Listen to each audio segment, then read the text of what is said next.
Welcome to week 4 of the Freedom Ticket.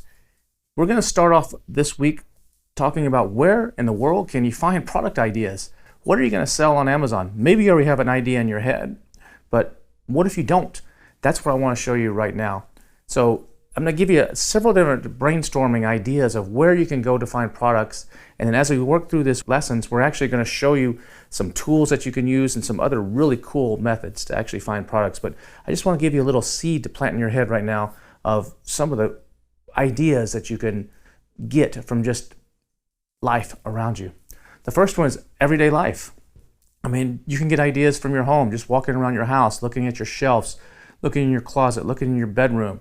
You can go to the store and get ideas. It could be the local market. Boutique stores are actually a really cool place that I've found actually some pretty cool ideas. These little mom and pop type of stores where you go in and they found some sort of unique product that they ordered from some vendor that nobody's ever heard of, and you can get some cool ideas there. Even the big box stores, you know, the Best Buys, the Bed Bath & Beyonds, those kind of places, sometimes just walking around in there, you can get some pretty cool ideas of different products. Amazon itself is a great place to actually find product ideas. I mean, you can look in the customers who bought this also bought. If you look on a listing, there's a little section that says customers who bought this also bought. That's a great place to start going down a rabbit hole and getting some ideas. You can look at the sponsored, if you've been running ads on Amazon, you can look at your own sponsored ad reports and see which ASIN. Sometimes they'll show in the sponsored ad reports, instead of showing a keyword that you showed up on, it'll show like a little ASIN in there, something that starts with a B. And maybe you've been starting to appear on somebody else's product page and you're actually getting some sales there, or even if you're not getting some sales. I found actually one of my products that way. In the past, I was doing a pancake maker and I found a tortilla press that way and ended up launching that. Just it came on my search term reports. Another one is in the reviews. If you take a look at the reviews on Amazon for products and you download the reviews, you can use the X-ray tool that Bradley's going to show you how to use in another module. And you can use the review downloader in the X-ray tool, and you can analyze looking for keyword patterns, and you can look for things that people are saying, I wish it had this, or I wish it had that, or this would be cool with this other product I have. You can get ideas from that. You can also get ideas from other seller storefronts. If you go and look at some of the top sellers and see what else they're selling on Amazon, sometimes you can find cool ideas that way. You can also go to handmade sites like say Etsy or Amazon Handmade or Pinterest and take a look at what's selling over there, and you can get some good ideas of things that you might be able to either manufacture in bulk that are being handmade right now, or even some that you might even be able to grab there and test and see if they work on Amazon, and then go to manufacturing in bulk. You can go sometimes to markets in some countries like Guatemala or the Philippines, or in Asia. If you go to, or even in your local markets in the United States, the craft fairs. Sometimes there's some cool stuff that people have invented that's there, and they just have no idea about really how to sell it. But you can come in like, this would be a great product. Maybe you can partner with them and you can sell it on Amazon. Those are some great places to actually find ideas as well. There's also crowdsourcing sites like Indiegogo and Kickstarter where you can get some ideas, where people, even the successful or the non-successful products on Kickstarter and Indiegogo, some of those might lead you to a really cool idea. That's another great place to get stuff. Another place is searching for patents. You can go to like Google Patents, and you can actually search for expired patents. And expired patents are a free game.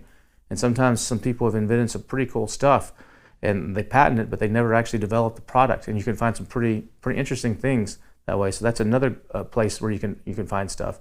You can also go to websites or like eWhoosh Go or Alibaba, and like the Helium 10 tool does a reverse search on Alibaba. As you're looking around on Alibaba, you can actually, if you have the Chrome extension from Helium 10 installed, you can hit it and you can actually see what the demand is for that product back on Amazon. So it's kind of like a reverse search there, which is pretty cool as well.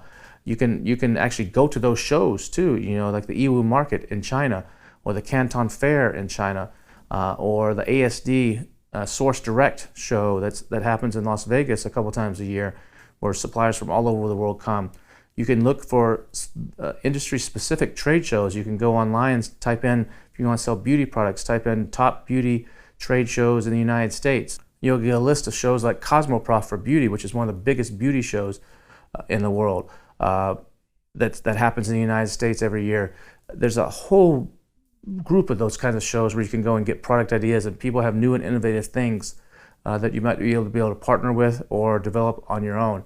We'll take a look at Facebook ads and see exactly what ads are running, and you can get an idea from those type of tools to see what people are driving to their Shopify site, and maybe they don't have that product on Amazon.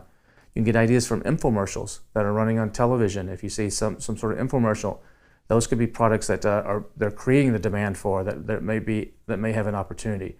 You could actually look at Shopify stores and see what's selling on those stores and actually get some ideas. Another place that you can go is brand analytics on Amazon. If you're brand registered, you have access to brand analytics. You can use that tool, and I'm going to do a demonstration for you in a later module this week and showing you exactly how I use that to actually find products. You can use tools like Blackbox from Helium 10, and Bradley's going to be showing you a demonstration on how to use that tool and all the filters and everything to actually find product ideas to vet out. And maybe you have your own idea and you want to develop something completely from scratch, and you can do that too. You could do this on your own by contacting suppliers and seeing what they can do, or you could go to a company like Gimba, who actually has a module coming up later in the course where they will show you how they can take your concept from your brain, do sketches of it, get your approval, and then go find the manufacturing for you and do the whole process from A to Z, and you don't have to hardly be involved at all. Other than approving things and making sure it meets your vision. So there's all kinds of ways that you can find product ideas to sell. I'm constantly looking everywhere I go. I'm constantly on alert. Like, what about this? What about this? I'll be in someone's house and I'll see something interesting. Like, I wonder if that'll sell on Amazon. I'll type in what I think of the keywords for it and just get a basic idea. Sometimes I'm in a store and I'll scan the barcode and let me see what pops up on Amazon. Constantly looking, constantly what my radar is going, trying to find new product ideas, and that should be you too. And you'll be amazed at where you may go on some of this. You can also go to websites like websites that are good for product searches, like Canopy, Canopy, Canopy, or Product Hunter, or sometimes you can find some pretty cool stuff on Reddit or Trendosaur, for example. Those are some pretty cool sites that will show you kind of what's trending and what's hot.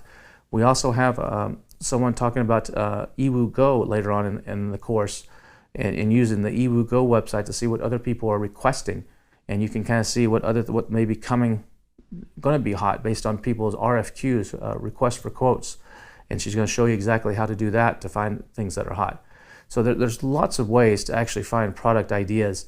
And once you find one of these product ideas, that doesn't mean it's going to work on Amazon. You still got to go through the process of seeing what are the keywords for this, how is the competition for it, can you source it at a price that you can make a profit at, and can you afford to actually do it. So there's some more criteria beyond that, but this is the starting point. Now there are some things you definitely want to avoid when you're product sourcing. Anything you've ever seen in a webinar for Amazon, or on a Facebook Live where someone used it as a demo, avoid that product. Any products I've mentioned in this course, I've used the word ab roller a few times, I've used flashlight a few times. Avoid those types of products, because those are products that people use when they use them as a demo. A lot of people see it as an opportunity. You have 30, 50, 100 people after that webinar going and trying to do the exact same product because they think it's an easy way to riches. So avoid any of those, anything that's in the top 100 on Amazon. When you look at the top 100 list on Amazon, those are going to be super competitive products. So I would highly recommend you avoid those as well. And anything you see in other courses, like Bradley's talked about collagen peptides before. Other courses have talked about garlic presses, and that's often used as an example. Avoid those type of products for sure. Don't be doing those kind of products. There's a whole industry that's popped up of these done-for-you services, and you'll see people that'll say, we'll find a product for you for a few $100. I would avoid those websites. Those are probably not very well vetted products, and you don't know if they're selling those to multiple people. There is a site, Product Savants, that actually, for advanced sellers, that actually helps people actually find true products, but that's only for advanced sellers. It's not for beginners. That will actually has quite a few products, and Bradley has a case study that he's done that you may be able to reference and see how that works if you're an advanced seller. Another thing is on the done-for-you services, some of them will say that they'll help you launch your product and get you to $10,000 a month in sales, or $20,000 or $50,000. I would be very careful with any of these kind of services. There's a couple that may be okay, but most of them I would be very careful with. I don't really recommend you go down that route. Unfortunately, there's some bad apples in that group. So be very careful if you decide to go that route. Hopefully this has helped you generate some ideas for your next product, and will get you on the path to finding that winning product. And we're going to show you exactly how, once you've found something you think might work, we're going to show you exactly how to vet that and all the additional steps you got to go through before you can actually decide, I'm going to pull the trigger and launch this product. We'll see you in the next module.